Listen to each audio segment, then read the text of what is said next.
काशी तमिल संगमम के आज के समापन कार्यक्रम में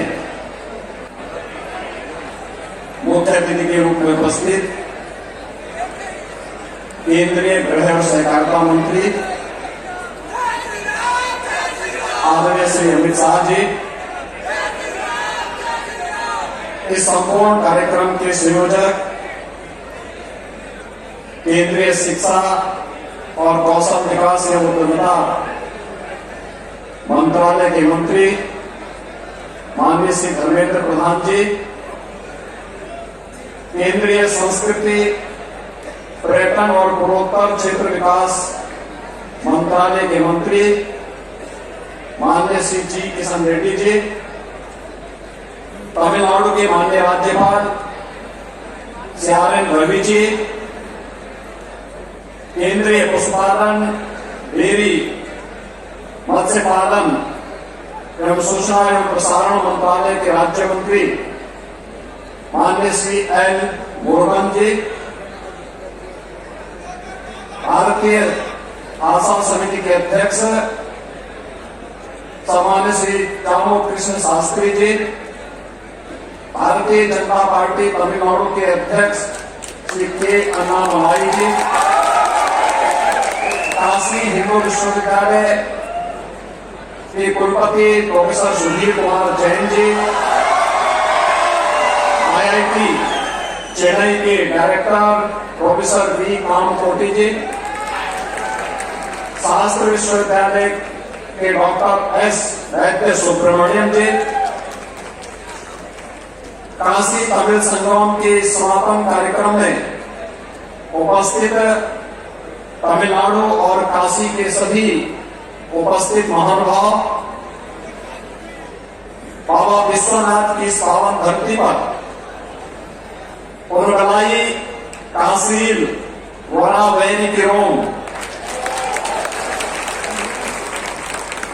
बाबा विश्वनाथ की पावन धरती पर मैं उत्तर प्रदेश शासन की ओर से और उत्तर प्रदेश की जनता की ओर से देश के यशस्वी गृह और सहकारिता मंत्री माननीय श्री अमित शाह जी का हृदय से स्वागत करता हूं। इस अवसर पर तमिलनाडु के माननीय राज्यपाल श्री आर.एन. रवि जी का भी मैं उनके साथ यहां पर पधारे तमिलनाडु से आए हुए आप सभी महानुभावों का, केंद्रीय मंत्री माननीय श्री धर्मेंद्र प्रधान जी का, माननीय श्री जी किशन रेड्डी जी का, माननीय श्री एल. मुरुगन जी का और अन्य सभी अतिथियों का हृदय से स्वागत करता हूं। हम सब जानते हैं कि आदरणीय प्रधानमंत्री जी की प्रेरणा से पवित्र तमिल कार्तिक मास 17 नवंबर 2022 से काशी तमिल संगमम का शुभारंभ आदरणीय प्रधानमंत्री जी के कर कमलों से काशी की इस पवित्र भूमि पर हुआ था। विगत एक माह के अंदर काशी में तमिलनाडु के अलग अलग ग्रुप से जुड़े हुए 12 ऐसे समूह ने आकर के न केवल दुनिया की 2 प्राचीनतम सभ्यता और संस्कृति के साथ एक भारत श्रेष्ठ भारत के आदरणीय प्रधानमंत्री जी की कल्पना को मूर्त रूप देते हुए देखा है, बल्कि काशी के साथ ही प्रयागराज और अयोध्या जाकर के उत्तर प्रदेश और तमिलनाडु के बीच की उन प्राचीन समानताओं को भी अनुभव किया है। और इसका संदेश न केवल उत्तर प्रदेश के अंदर बहुत सकारात्मक रूप से रहा है, बल्कि तमिलनाडु से आए हुए अतिथियों ने भी बहुत नजदीक से इसको अनुभव भी किया है। और मुझे जिस दिन तमिलनाडु से आए हुआ पहला समूह प्रयागराज में गया था, उस दिन प्रयागराज में भी मुझे भी जाने का अवसर प्राप्त हुआ था। जिस दिन समूह अयोध्या गया था, मुझे उस दिन अयोध्या में जाने का अवसर प्राप्त हुआ था। और मैंने देखा था कि बहुत सारे लोग ऐसे थे जिनको पहली बार उत्तर प्रदेश में, काशी में, प्रयागराज में या अयोध्या में आने का अवसर प्राप्त हुआ था। और उन्हें लगा कि वास्तव में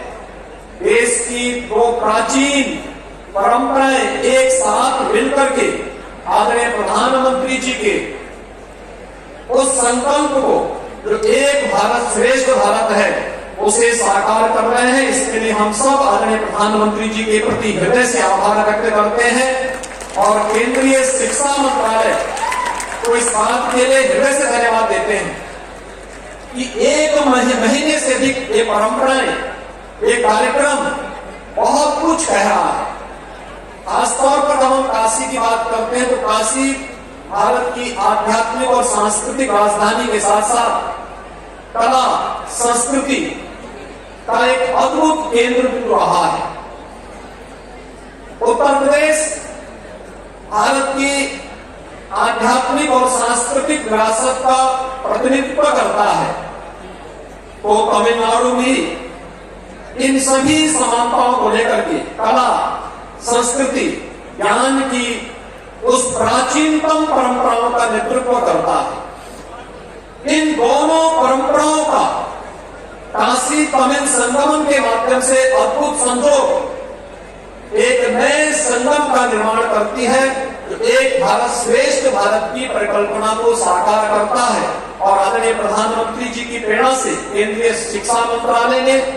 संस्कृति मंत्रालय ने इसे साकार किया है। यह सचमुच अद्भुत है, अविस्मरणीय है और अभिनंदनीय है।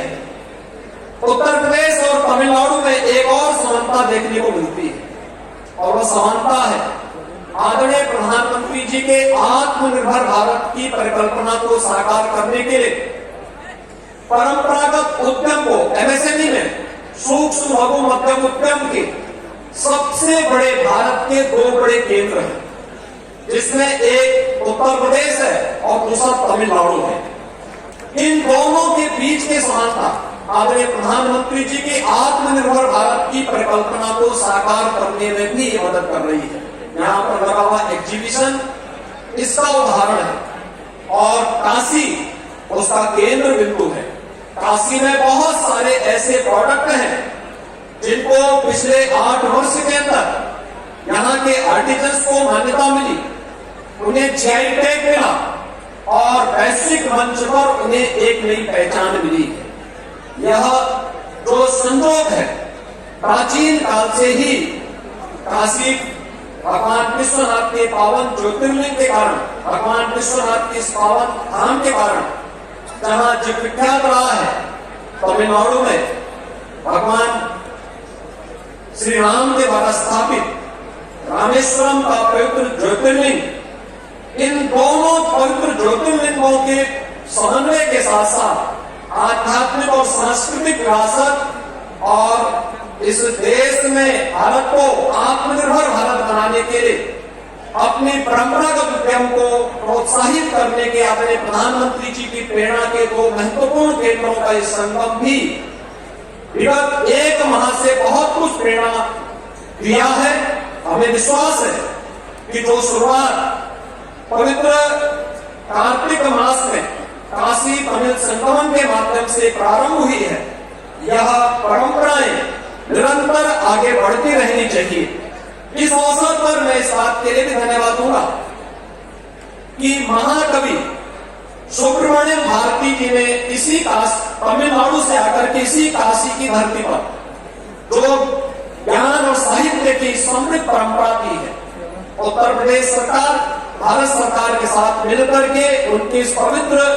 परंपरा और उनके स्मारक को भव्य स्वरूप देने में अपना भरपूर योगदान देगा। मैं एक बार फिर से आज के इस कार्यक्रम में आदरणीय गृह मंत्री जी का, तमिलनाडु के माननीय राज्यपाल जी का अपने केंद्रीय मंत्रियों का और तमिलनाडु से आए हुए सभी सम्मानित अतिथियों का एक बार फिर से उत्तर प्रदेश आगमन पर हृदय से स्वागत करता हूं और मुझे बड़ा विश्वास है कि आप अपनी इस यात्रा की मधुर स्मृतियों को तमिलनाडु के हर घर तक, हर गांव तक पहुंचा करके इस परंपरा को अनवरत आगे बढ़ने के लिए तमिलनाडु के अलग अलग क्षेत्र से जुड़े हुए अन्य महानुभावों को भी उत्तर भारत और उत्तर प्रदेश आने के लिए प्रेरित करेंगे। आप सबकी इस पवित्र यात्रा के लिए मेरी मंगलमय शुभकामनाएं हैं। आप सब को मैं इस बात के लिए अपनी शुभकामनाएं देता हूं। धन्यवाद। जय हिंद। हर हर महादेव।